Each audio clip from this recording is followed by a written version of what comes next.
Welcome, everybody. It must be Tuesday night, 6 o'clock. It's time for All Things Brunswick. So I'm Bill Moore.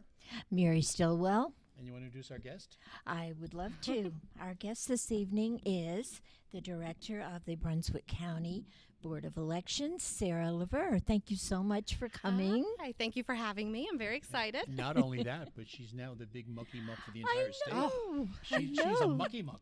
She really is. She just was elected president of the North Carolina Association of Directors of Elections. And I love the statement that you made. She said, and I quote, "I am honored to serve as president and look forward to ensure all North Carolina voters have access to fair and secure elections." Yes. Great. That's what we're here great for. quote. That's kind of the reason. It really is. Without that, why would I be here? And with all due earnest statement, you've done a great job doing it. I appreciate that. Really? We appreciate the fact that you do. Thank Yes. you. Tell us a little bit about yourself and how long you've been doing this, please. Oh, so I have been in elections for 17 years now. I haven't been director quite that long, but I have been around for a while here in Brunswick County. I am a mom.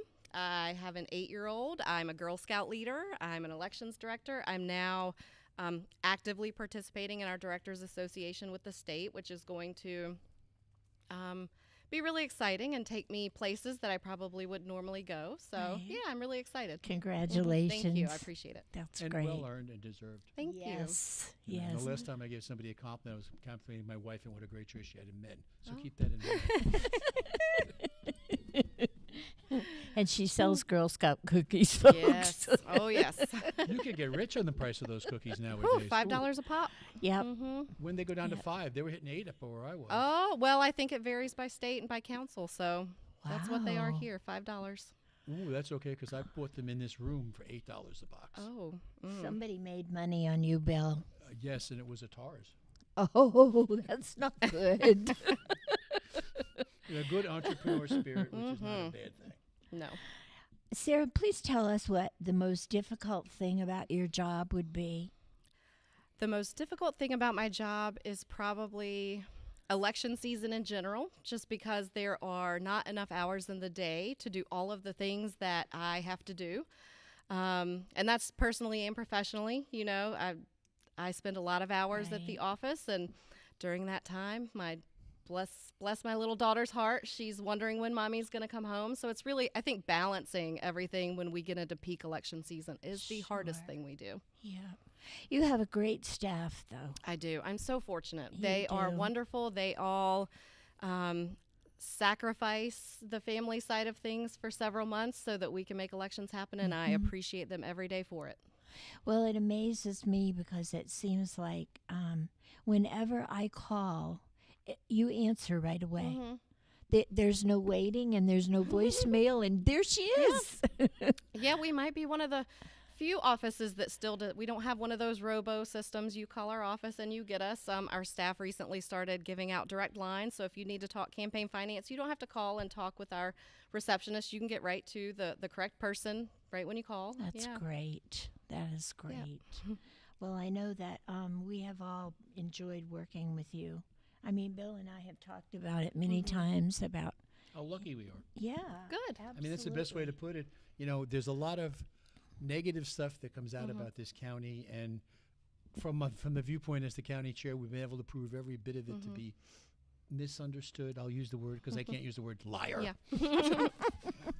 Well, and I appreciate the relationship I have with both parties, too, because we have to work together when we get into even your elections, primaries, generals, when you guys have people on the ground. I need to be talking to you. I need to know what's Right. going on because I'm in my office. And so I think our relationship helps us both. Yes. Well, I think the absolutely. leadership of the other party are decent people. I mean, we just don't agree on a lot of philosophical things, Yes. but that doesn't make them bad people. No. It makes them wrong, but it does make them.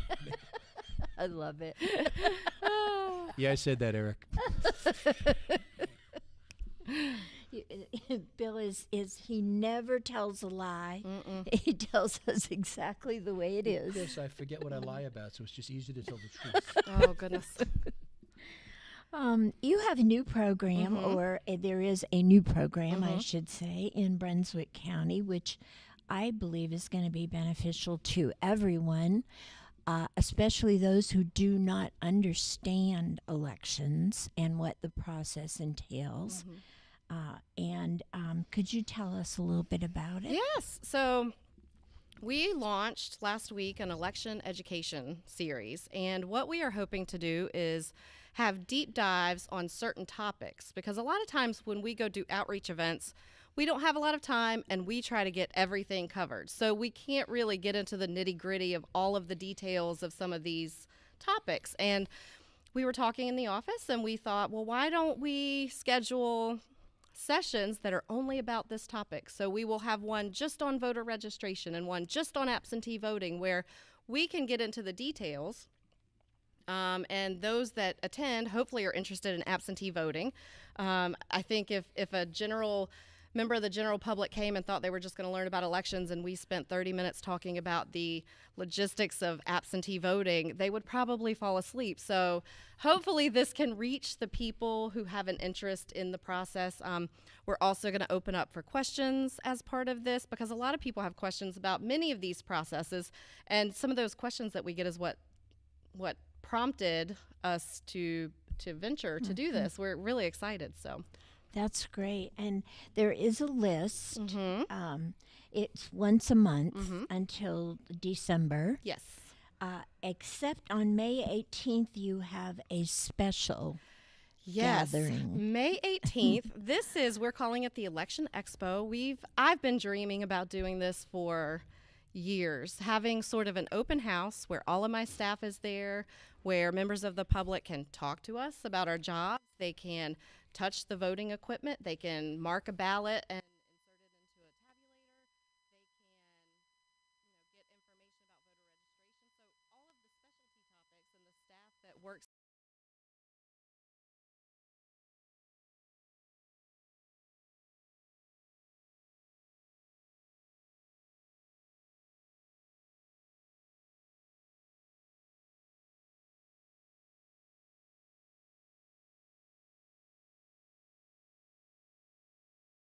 Number. We're back again. Okay. So I can do Adam Sandler one more time and get it back, make sure we made it on the list. He's an actor, Bill.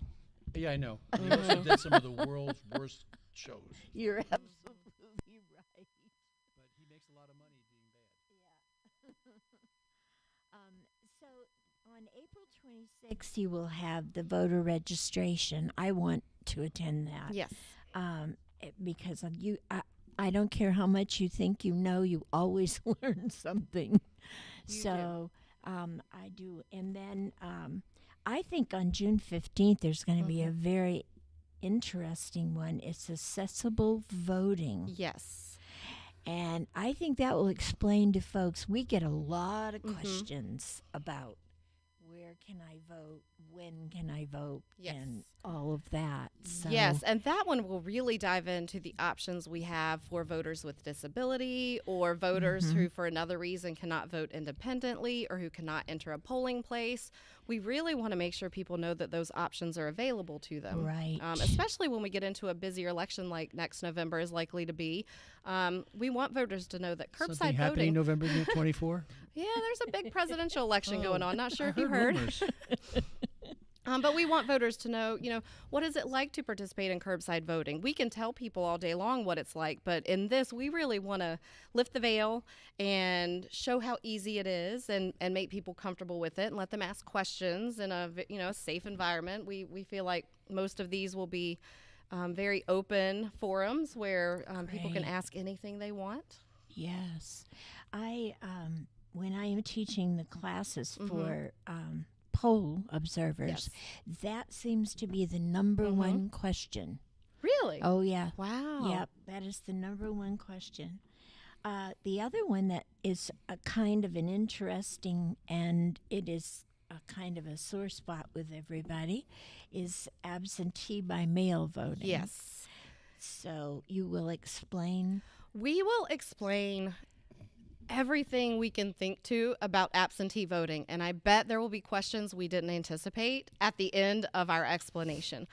We really want to talk about how people request the ballots, some of this for the voter's perspective, but we also want to talk about the security of the process when a ballot arrives in our office. What are we doing with it to vet that envelope's been properly completed? And then where is that ballot sitting until we go into a board meeting? And in the board meeting, what happens for us to count that ballot? So hoping to really, like I said, I'm going to keep saying it, lift the veil. We don't want any of this to be a secret. We want people to know how all of this works.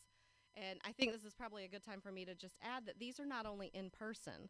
So everything except for the election expo, you can come in person to the commissioners' chambers, but you could also join us via Zoom. We have a link for that.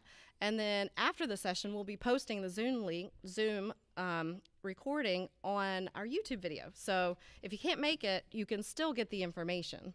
Just a question on that. If I'm at home Zooming, can I ask questions? Or is Yes, you can ask questions at the end, just like if you were in person. Okay.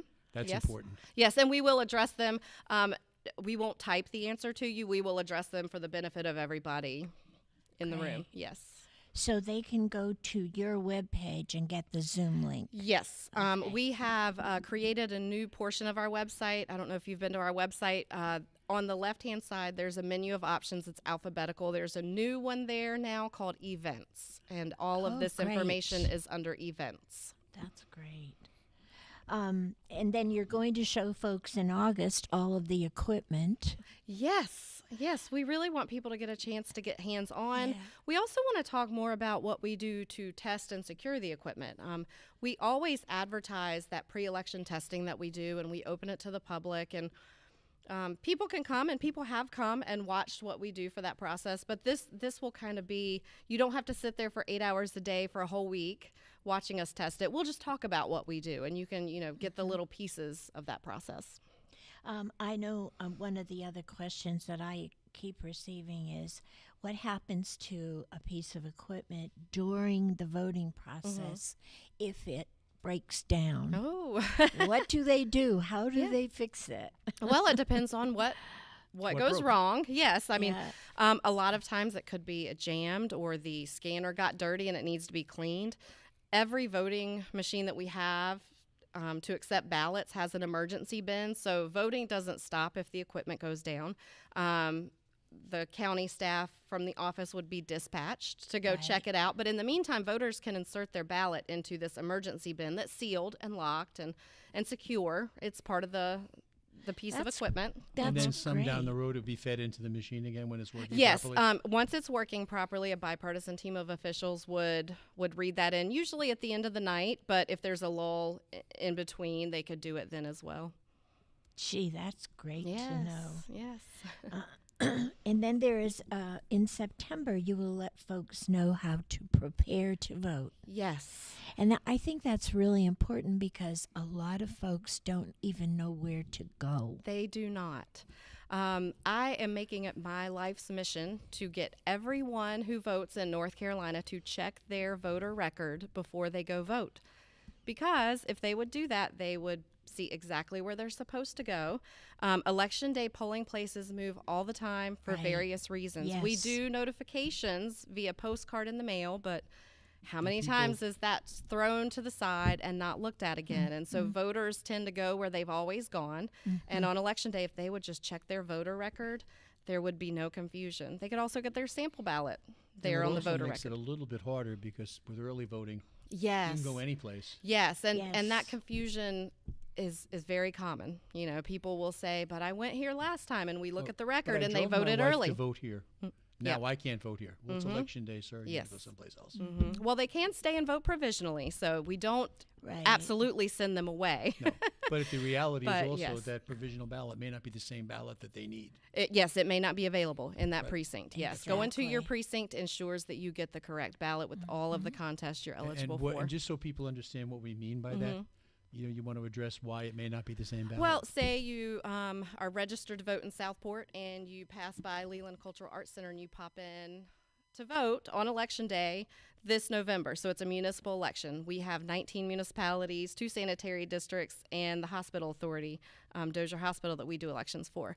We are not putting ballots out in the whole county on election day to cover all of those different variations. So you're going to go to Leland, and Leland is not going to have any Southport candidates on any of the ballots there. So, yes. So you get to vote for everybody but your locals, really? Yes. Yeah, statewide. Actually, Well, in November, that there wouldn't be any there'd be no statewide at all. options, So not unless there were a referendum of some So you sort. may get to vote on water and Maybe. things like that. Maybe. If you're in that jurisdiction. Either that or you might as well go and go to the right place. Go to the right place. I encourage, go to the right place. I think that's awesome to allow people to know. And then the very last class will be certifying the election. Yes. And tell us a little bit about that. So certifying the election and the canvass process is not just the day of canvass, which is 10 days after the election. Our board meets at 11 o'clock and they finalize the election. They sign all the paperwork. Certifying the election actually starts when we start mailing out ballots, because starting then we are auditing and we are making sure that if we've sent out 100 ballots and we log that we've received back in 80 voted ballots, that in our board meeting we're looking at 80 voted ballots. We're checking numbers the whole way. And then even after election day, so that period from election day to the canvass day, we are checking voter history. We are checking to be sure in every voting location, if 100 voters checked in, we have 100 ballots to account for that. We are researching all the provisional ballots. So the election is never over election night, ever. Never over election night. Candidates may call elections. The media may call elections on election night, but election night is unofficial. People ask all the time, especially when things are close. They'll call the day after the election. Does this mean I won? Well, no. You need to sit tight and let us do all of our checks to make sure that all the eligible ballots were counted. Yes. Is that especially important locally? I think it is especially important locally, especially in municipal elections when we have fewer voters participating. We could have a difference of 2 votes on election night, and somebody could think they win, but then we have 10 provisional ballots and we count 8 of those. And that can really turn things. I mean, we've had a tie in Brunswick County before in a municipal election. A tie where the board decided that election by flipping a coin. You know, wow. So yes, that the I law, did not know. Isn't that wild? Isn't that wild? That's what the law says, that if there's a tie. But there are no 2-headed coins, right? No. We have them look at it. So you are allowed to do that? Yes, the board gets to select, but it's basically the winner is selected by lot. So like a game of chance. It could be drawing straws. It could be pulling a card, something like that. But that one time, and this was probably 15 years ago, they chose That's flipping a fascinating. coin. Wow. That is fascinating. I never It never is. thought I of that. had no idea. Well, and I think that also illustrates the importance of Voting. smaller elections, municipal elections. A lot of people don't pay attention to the people running in municipal elections, but those contests can be decided by just a handful of votes. Yes. Yes. When we talk about that, what's your feelings on voting centers? Voting centers. Administratively, I would love it. Administratively, from my standpoint, if we had vote centers on election day, and when I say vote centers, what I mean is that a voter can go to any open location on election day, just like they can at early voting. Right. Sometimes vote centers are brought up, and that means you have fewer sites. I don't know that we would be able to do too many fewer sites because our county is so big and we have so many rural areas, but having the ability for a voter to go anywhere on election day, that just saves so much trouble for a voter. I can't tell you how many voters we talked to on election day that they went to one polling location, they get told to go to another. Maybe the precinct officials made a mistake looking it up, but they get to that second location. They end up at a third location. And how many people get to the first one, get told where they should go, and they just say, to heck with it. I don't have time for this. I don't really even care. I was coming to vote, but it's not that important to me. I'm going home. Yeah. Yep, that's true. That's very true. That's really sad, too. I know one of the other things our people need to understand, and it's always a problem for you, is adequate space to hold an election. Yes. You know, I will tell you that as advance notice at my meeting next week for the county, one of the proposals I'm putting in front of the executive committee is to ask the state to make teacher workdays on election day. I think I think my Directors Association could probably Support get that. behind that. I have had dialogue recently with several directors that have a challenge finding polling places, and that is one of the things that we have been talking about, is that if we were guaranteed to have a teacher work day on an election day, then we could use those schools, because I don't think any election administrator wants to have voters and students in the same space. You can't. You really That's can't. just really difficult. It's challenging all around. So And there's no reason why it can't be a teacher workday. There is no reason for that except stubbornness. And, you know, and so you understand, the chief judge needs to be a room large enough so she can see everything. everything. You can't have two different rooms because they can't see everything. Can't see it. So it's got to be, he or she has got to be able to see everything going on, which kind of limits the ability to get a room. It does. It really does. And when you have spaces, I mean, we've looked at some spaces, but they have huge fixtures in the middle of the room that can't be moved. Or like the commissioner's chambers, you've been in there. It's a large room, but they've got that built-in wood divider. They've got the podium that can't be moved, so it's not all usable Perfect space. place for a cafeteria. What a great novel approach. Well, I know that one of the problems also last time, the poll workers, there was an area where people were voting that was sectioned in 2 rooms. Yes. And so they were having a difficult time seeing. I mean, they would have to move back and forth, which the judges did not agree on, and which I Yes. agree they didn't agree on.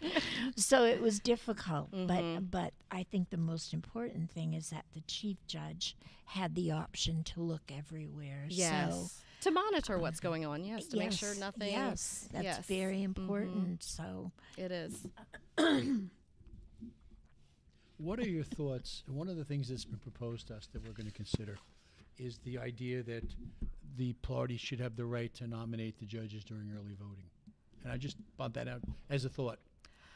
So are we talking about the person in charge, like the equivalent of a chief judge? Yeah, because it's not called the chief judge. Yes, it's not. And it's probably called something different in every county. We call it a lead worker. Right. yeah. Because that's just an indicator that that's the person in charge on site right then. I don't know that would cause too much of a challenge, because right now we tend to use all chief judges in those roles because they receive the additional training that helps them manage a polling place. Right. Not everybody has that skill, and we bring chief judges in for about a 6-hour seminar to give them all of the tools they need to do that.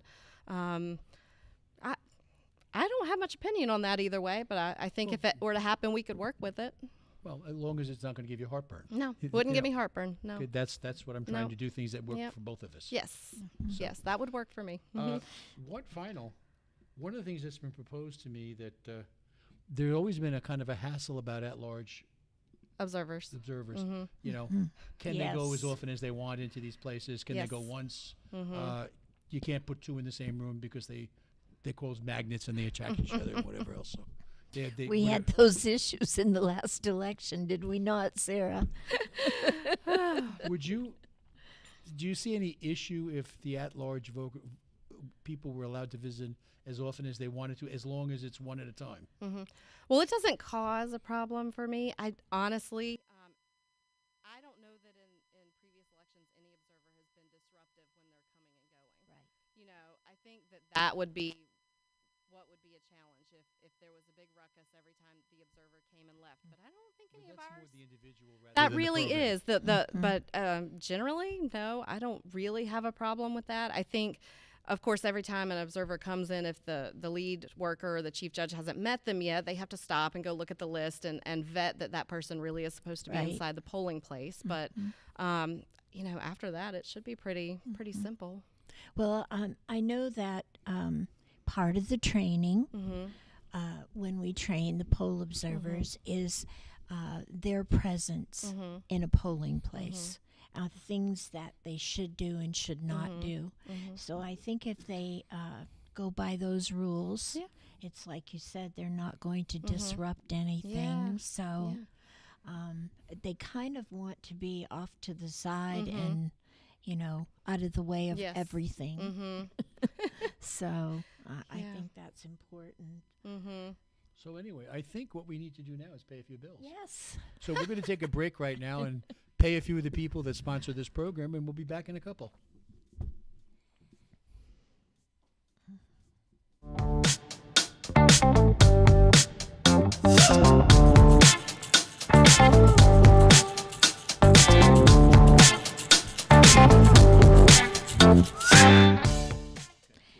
Marine Service Pro and the Tackle Box Seafood Market have moved. Stop by 8250 River Road, Southport, and discover the new showroom. One-stop shopping. Check out the fresh fish on display or order any kind you wish. Drop off your boat for repair or order your new motor from Leon, the local Suzuki and Tatsu dealer. Have a boat to sell? Bring it by. In the market for a new one, Marine Service Pro can help. Tackle Box Seafood Market will be happy to take care of your gatherings. Call 910-363-4725 for your live bait, all your boating needs, and a wide variety of seafood. Marine Service Pro and the Tackle Box Seafood.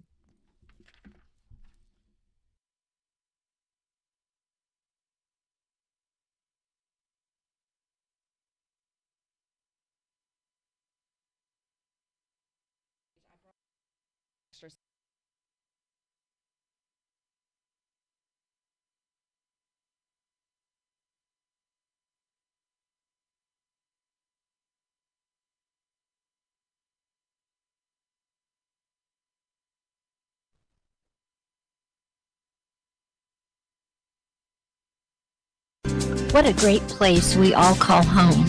From colorful sunsets to panoramic coastal views. The best attractions are its people, a community of friends and family. J.K. Summers, attorney at law, recognizes this fact and is proud of his work to protect their rights. Put your trust in him to prepare wills and trusts, real estate transactions, contract and LLC creations, and criminal, traffic, and civil matters. Visit oakislandlaw.com or call 910-253-5572. J.K. Summers, attorney at law. Was your home damaged by Hurricane Florence or Matthew? Repair, reconstruct, or elevate your home with help from Rebuild NC. Find out if you are eligible for assistance by calling 833-ASK-RBNC. That's 833-275-7262. Or apply now at rebuild.nc.gov/repair. Veteran Awareness sponsored by You Are Not Alone. Today's veteran homeless rate is approximately 19,750, and the numbers are declining because of the various veteran programs. If you or a veteran you know is homeless, please call 877-4AID-VET. This is a confidential and toll-free call. From this veteran to other veterans, please be there to help our brother and sister veterans. Again, the number is 1-877-424-3838. And thank you for your service. This show is also sponsored by Dr. Tony Maglione. Dr. Tony is a cardiologist practicing in Wilmington. He accepts Medicare patients, and his office is located across the street from New Hanover Regional Medical Center at 2032 17th Street. The office number is 202-1071. Dr. Tony is an author whose last book is Rules for Conservative Patriots, and it can be purchased on Amazon. His website is www.drtonymag.com.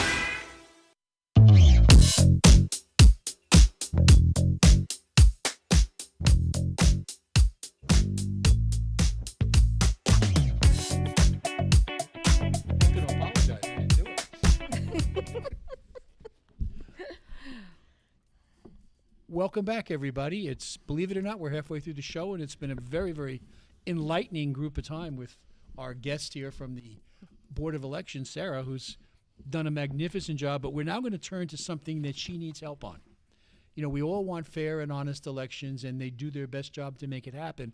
But it is helpful when they have adequate help. So I'm going to turn that over to you now. Yes, boy, is that is so accurate. We need precinct officials.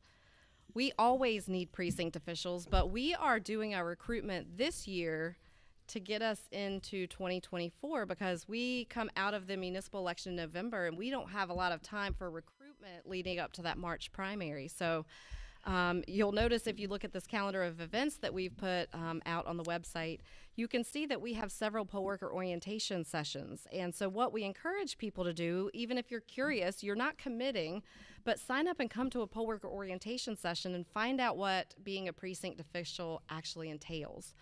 And part of the challenge that we have now, I mean, I'm sure you guys know, we have such a large block of voters that are unaffiliated. And that also means that a large chunk of our poll worker pool is unaffiliated. And we really try to have both parties present in a polling place. And sometimes that's very difficult when we have so many unaffiliated poll workers and we don't have enough in an area of one party or the other. We have a challenge, Right. trying to get a good balance, because that's really what we want. We want to have a good balance of parties. Of course, all of our precinct officials, when they're That's working. what we want. Yes. Now, on my side of the fence, if I can have 2/3 of the members where Republicans are, I'm okay with that. Yeah. Now, is there a specific rule that states, I was always told that the chief judge or the lead is of the same affiliation as our governor? Nope, that's unwritten rule. It tends to go that way when appointments are made. But if you look at our list is not solely Democratic chief Right. judges. We've Right. got unaffiliated, we've got Democratic, because we did really good working from the office standpoint with each of the parties to say, you know, you may have somebody that's really revered in your party, but do they have the managerial skills to come in and run a Right. polling place and manage, 10 to 17 people working under you and make sure voters are being served? And and not everybody can do that. So the chief judge really needs to be a manager. So there's not a rule. The rule is simply two of the judges may be of the same party, so a chief judge and one of the judges, but all three cannot be of the same party. Right. So you always have 2 to 1, but there's no real rule about what the split is. Okay. And then in 2024, when the Board of Elections changes numbers, as we win the 24th election and change governors, Right. then we go 3-2 our way. Yeah. It would. Not that I'm predicting anything, people, but Mark Robinson is out there fighting hard. Yeah. So I you shouldn't have have said that. you have your chief judge or your lead, Yep. 2 other judges, Yes. and then you start with your associates. Yeah, we call them assistants, and we have a lot of specialized roles in Brunswick County. And I think other county elections offices do too. So if you're a first-time worker, you're going to be an assistant. You're going to come and help check in voters. You might issue ballots. You might be a machine attendant, so standing by the machine where ballots are being fed in to make sure somebody doesn't walk out with a live ballot. If you work for us a little bit and we see that you're good, we might start asking you to learn new things. We have specialized help desk workers who are very skilled at provisional voting and curbside voting. We have ballot station specialists who are very good at auditing the number of ballots. You know, we have to count that every day during early voting, so we have to have someone that's able to do that reconciliation. So yeah, we have specialized roles. Yes. I know that when I worked in Blooming Spring Lakes, it was the longest day of my life. It is. But it is so interesting. It's is. very, very interesting. And out there, we kind of did a little bit of everything, all of us. Yes. You know. We encourage rotation during the day because Election Day is the longest day of all of our lives, I'm sure. Yes. And so if you're a precinct official and you have one job and you're doing that from 6:30 a.m. until 7:30 p.m., that is going to be extremely boring and you Right. will not want to come back. And that also means that maybe you're sitting all day or standing all day. So we really encourage rotation throughout the day every few hours so that you get a little taste of all the jobs and get to see something different. And yeah. So there are a few rules that they must adhere to, like you may not leave the building and Yes. so forth. Yes. And after that, they pretty much can help in any way they Yes. can inside. Yes, that's correct. Yeah. And they're trained to do most of the job. So an assistant is trained to do check-in. They are trained to help with the ballot station. They're trained to help with the voting machine. They're trained to do curbside voting. So we do extensive hands-on training. You go into the field having touched a live ballot and checked in a fictitious voter on our system and all of that. Right. So, folks, if you haven't done it, do it. Go to the training. The next question is, how do they do it? Do it. So, poll worker orientation is step number 1. We have several already scheduled this year. We have in-person and virtual options. That is where you really find out, do I want to commit to this? Because we used to see, before we started doing poll worker orientation, once people found out how long the day was or, different things, they said, oh, no, this is not for me. So poll worker orientation gives you the 101 information. What is working the election? What are elections in Brunswick County like? How are they run? Who works at the office? All of those sorts of things. And then once you get past that, we send a survey. Do you want to sign up? And you say yes, and the rest is history. We correspond via email. We start, we'll probably start in August to start signing people up for the municipal election in November. And honestly, we'll probably start in December assembling teams and poll workers for the March primary.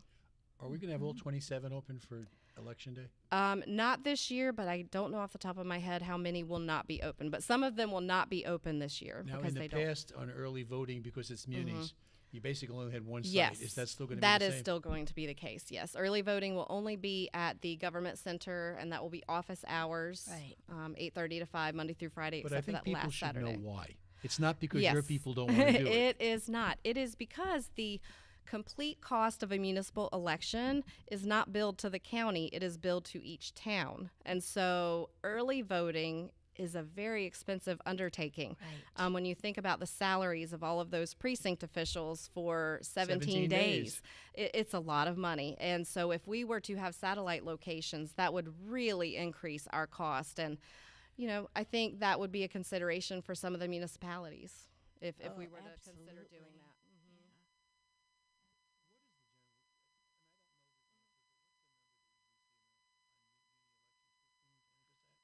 Maybe. And it also depends on municipality. We have some that are consistently high turnout. We have some that are consistently low turnout. And then it also depends on the contest. If you've got 3 seats and 3 candidates, there's not much excitement happening there. Right. But if you've got, a big item, several years ago, H2Go was very exciting when we were talking about Gen X and the reverse osmosis. And, that was a very... Still very important in 2022. It is. In the Leland area, it was a major issue. Yes, but that really increased voter turnout for H2Go in Leland in that election. So And a bond issue in Yes. BSL. yes, Those are another interesting things. Spend that money.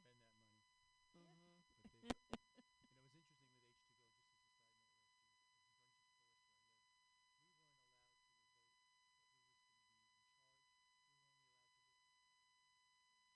year, Remember that? That was. That was, to me, it that wasn't one of the high points of my election.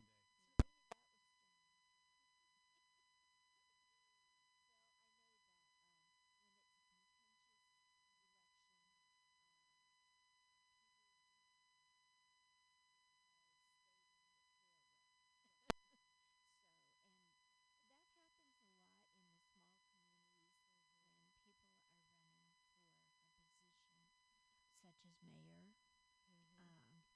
mayor. So that seems to be the case all the time in the city I live in. Not that I'm making waves here, but But here comes another one.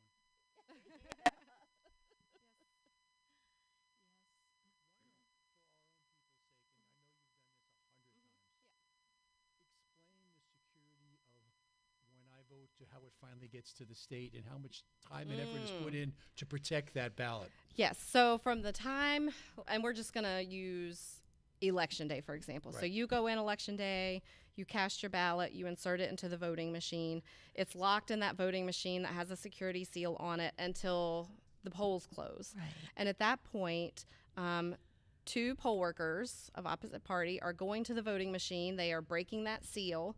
They are removing the bin, but they're not rifling through ballots. So inside of the voting machine is actually a tote bag that they're just closing the lid and they're sealing it with a security seal. You know, we're logging numbers for everything, you know.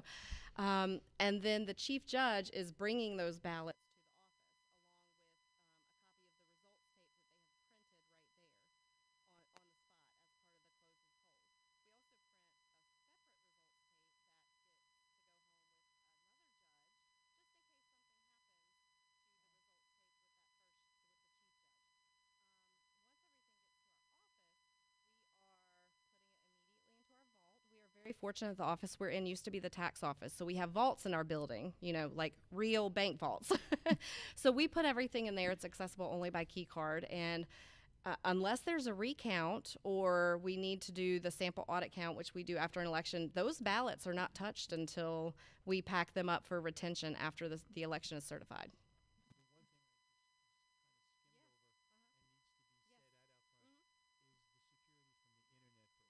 Oh, yes. So when we're pulling the results, I got you. I'm with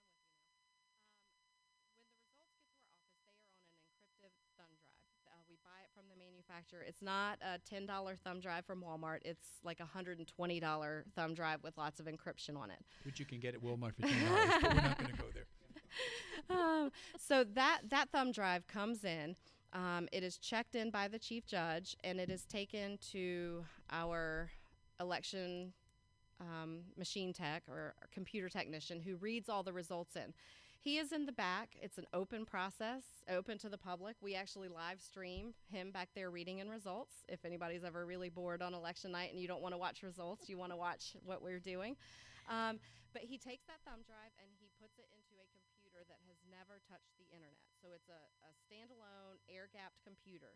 And that is what tabulates the results. So that happens in the standalone computer.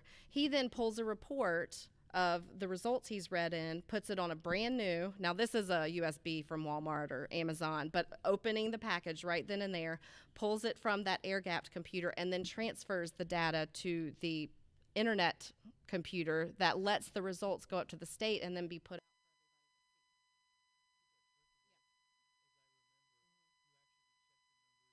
We do. Yeah, so sometimes you'll see our results take a little bit of time, and the reason for that is our elections technician has been at work since 5:30 in the morning. He is tired, so we bring somebody in fresh set of eyes. They don't start work until about 4:30 election evening, and they sit with him, and every time he pulls the results and gets ready to transfer them, he's got the results tape from the precinct, and he's comparing the numbers on the air-gapped computer to what the precinct reported. Already, is the tabulator is not hooked up to the internet either. The tabulator is not hooked up to the internet either. No, sir. It is standalone, so we have to have that physical encrypted thumb drive brought to the office for us to get those results. There's no modeming them in. The point we're making here is that it's damn near impossible to cheat. Nothing's impossible, probably. This is about as secure as you're going to get in a world of imperfection. Yes, I think so, and I really think just the security that we have at the office in general, for somebody to get access to the equipment we're putting out there, you know, you would have to get into our office one, so that's using a key card to get into the office beyond the lobby, and then you'd have to have another one to get to where we store the voting equipment, and that's got even smaller access than just getting into our building. So not even all of our temporary staff has access to where the voting equipment is stored and where ballots are stored, only those that have a need to get in there. Yeah. Now you have separate bags for regular ballots, provisional ballots, etc. Yes. Okay. And those are specified bags for that. Yes. That type of a ballot. Yes, everything is separated and clearly labeled, and when it's brought back to the office, it's all put into the vault. All live ballots are put into the vault until we come in the next morning and start working. And for our purposes, and I've been there watching for hours, when they open up provisional ballots. Yeah. And there's a team of 4 ladies sitting there from both parties, and they go ballot by ballot, and they get fed in ballot by Yes. ballot. And, and it's literally, I was there 4 or 5 hours the last time. Yes. And, we were talking earlier about vote centers. If we had the ability for a voter to go to any polling place on Election Day, no matter where their registered precinct is, that would eliminate so many of our provisional ballots, because the majority of the ones we count are out of precinct ballots. Right. Every one of those out of precinct ballots, that bipartisan team has to duplicate onto the correct ballot style. Even if it has the same contests, our ballots are coded by precinct, so we have to transfer those votes to one that can read into the machine. And if you see there, you'll see one calling to the other lady, Yes. this one. Yet, they can't transfer all of it because it doesn't always match. It doesn't. Yes, sometimes there's a partial count if a voter went to a precinct that didn't have or did have a contest that they should or shouldn't have voted. It depends. Yes, sometimes there's a partial count. It's very tedious. Yes. So- and if you look in Brunswick, for example, we have District 17 and 19 Yes. for the General Assembly. And even though it's all voted at the same time, if you're in the wrong precinct, Yep. you can't vote for that issue. Right. Because Right. you can't if you're 17, you can't vote for 19 Yes. and vice versa. Correct. Yep. And the other thing is, when you're talking to a voter and talking about provisional ballots, I think one of the statements that must be made is that they do not necessarily get counted. No, they don't necessarily get counted, and they aren't automatically rejected either. Right. We really try to stress with our precinct officials as part of training, no voter gets turned away. Not one voter should be told they cannot vote. If somebody comes into a polling place and they live in Washington State and they're here on vacation and they walk in on presidential election day and they want to cast a ballot, we give them a provisional ballot. Right. It saves the hassle. It really is. It is fail-safe voting. And a lot of times people think about provisional voting and why would I waste my time? It's not going to count. But a lot of them do count. When I A was lot there of them watching are those numbers, counted. Yes. I would 95% of them were counted Yes. partially or fully. Yes. However, the basic problem was usually you're not from a different county. Yes. Or you didn't register in time. Yes. A lot of didn't register.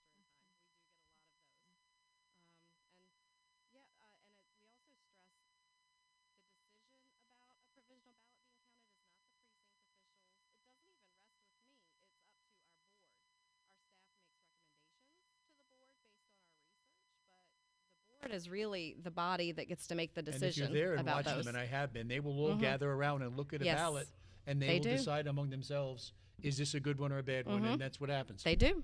And again, those are live streamed if you're really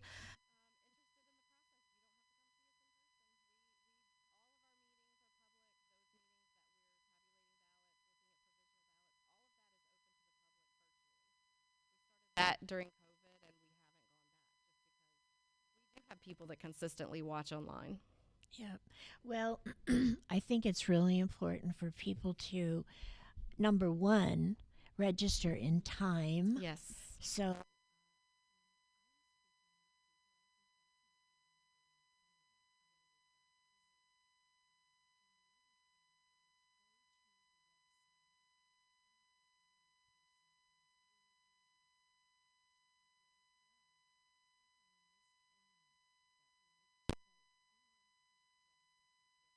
that's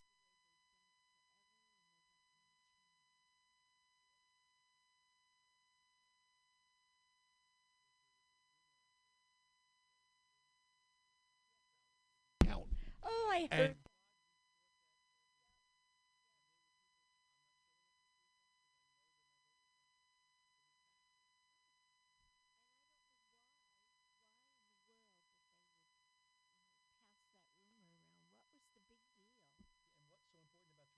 What was so important about that? Well, we battled that. We did. We sat here and we were confused. That one you haven't heard yet. I heard about it. I honestly don't know why it was I being know. touted. Neither do we, and we Yeah. heard them. Mm-hmm. And we tried to convince them, but Yeah. Yeah, they knew. it's crazy. Well, I guess number one, folks, if you are able, educate your neighbors Yes. and your family on the voting process. That's really important. I think voting is our last freedom. Mm-hmm. We cannot let it go away. To me, it is so very important So, and everybody can help, Yes. You you and know. beyond that, if you're going to do something, you want to get involved. There's no better place to get involved than work the polls. Yes. You see so much more if you're there for 8 or 12 hours or Mm-hmm. 14 hours. And, and people don't intentionally make mistakes in this county, but sometimes people do. Oh, it happens. We're all human. That's right. Mistakes. I mean, I will never Right. say that there has been a perfect election. We've had situations where the wrong voter gets checked in because it's a similar name. It's just an error on the part of the poll worker. It can be corrected. Yes, it's not great. We don't like any of those things to happen, but it happens. You mean that fact that there's 3 Yeah. William J. Moores in Yes. Brunswick County? Yes, that's and it. Brunswick Forest, actually. That's it. But yeah, and also being a poll worker, you can learn how the process works, especially if you're questioning the process or aren't sure Right. if you think it's being done on the up and up, so to speak. I mean, we've had people come in and maybe they started thinking, "Oh, I just don't know, what you guys are doing here." And I've had poll workers say, "I know you guys are doing what you're supposed to because I've been to the training, I've worked in the polling place, I've seen it." And I've had some of the biggest critics before last year's election saying it was never going to be good, blah, blah, blah, Yeah. blah, blah. And they came back after they worked it, and they said, no, this one was done fine. Then, of course, everybody out of the county was messed up, but at least they kept the county good. Yeah. So I enjoyed it, and I think everybody needs to do it at least once. Yes. I worked, I think, 3 years, and you know what? It was a long day, but it was a busy election, and the time went fast. It really did. I mean, before you knew it, it was dinner time. Yeah, yeah, and then once you hit dinner time, the polls are about to close, Yep. and it's Yep. it does go fast. It does, and we're going to have a very busy election next year. We are. So, sign up to work, folks. Take Sign that up training. to work, please. Sign up to work. Take the training. get involved. Get involved, and I mean, getting involved can also mean just finding out how things work. I just want to drop this plug. If you have a question about elections, please call our office. Yeah. Don't guess. If you can't find it on our website easily, just pick up the phone, call our office, send an email to our general email box. I can assure you that I do not think any question that comes in from a member of the public is a stupid question, because the law book for elections is about 4 inches thick, and I have to reference it a lot to try to figure out how things are supposed to work. So expecting someone who doesn't do elections every day to know how it works, it's not possible. So please just reach out. And no matter how many times they do it. Yes. 4 or 5, 6 years as a chief judge, there's always going to be something either Yes. changed or Yes. something they haven't dealt with before. Definitely. I think you are doing an outstanding Well, job. I appreciate that. Thank you. And I congratulate you on becoming president of this I am excited. association. They have no idea what they're in for. No. Because you're going to do such a great job, they're know. not going to want to let you go. I really like to have ideas, and so this is going to afford me the opportunity to have ideas and hopefully get some things done. That is great. So great. Thank you so much for joining us Thank today. you, Mary and Bill. I appreciate it. Always a pleasure. With us as well. And we're going to pay some bills again, and then we're going to shut down and come back and set you up for next time. So as soon as Mary reads her soliloquy over here.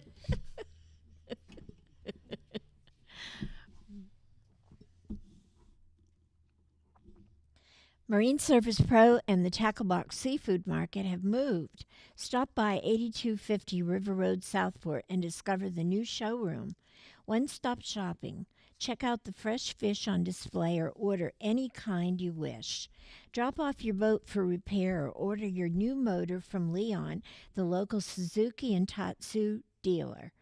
Have a boat to sell? Bring it by. In the market for a new one? Marine Service Pro can help. Tacklebox Seafood Market will be happy to take care of your gatherings. Call 910-363-4725 for your live bait, all your boating needs, and a wide variety of seafood. Marine Service Pro and the Tacklebox Seafood. What a great place we all call home. From colorful sunsets to panoramic coastal views. The best attractions are its people, a community of friends and family. J.K. Summers, attorney at law, recognizes this fact and is proud of his work to protect their rights. Put your trust in him to prepare wills and trusts, real estate transactions, contract and LLC creations, and criminal, traffic, and civil matters. Visit oakislandlaw.com or call 910-253-5572. J.K. Summers, Attorney at Law. Was your home damaged by Hurricane Florence or Matthew? Repair, reconstruct, or elevate your home with help from Rebuild NC. Find out if you are eligible for assistance by calling 833-ASK-RBNC. That's 833-275-7262. Or apply now at rebuild.nc.gov/repair. Veteran Awareness sponsored by You Are Not Alone. Today's veteran homeless rate is approximately 19,750, and the numbers are declining because of the various veteran programs. If you are a veteran you know is homeless, please call 877-4AID-VET. This is a confidential and toll-free call. From this veteran to other veterans, please be there to help our brother and sister veterans. Again, the number is 1-877-424-3838. And thank you for your service. This show is also sponsored by Dr. Tony Maglione. Dr. Tony is a cardiologist practicing in Wilmington. He accepts Medicare patients, and his office is located across the street from New Hanover Regional Medical Center at 2032 17th Street. The office number is 202-1071. Dr. Tony is an author whose last book is Rules for Conservative Patriots, and it can be purchased on Amazon. His website is www.drtonymag.com.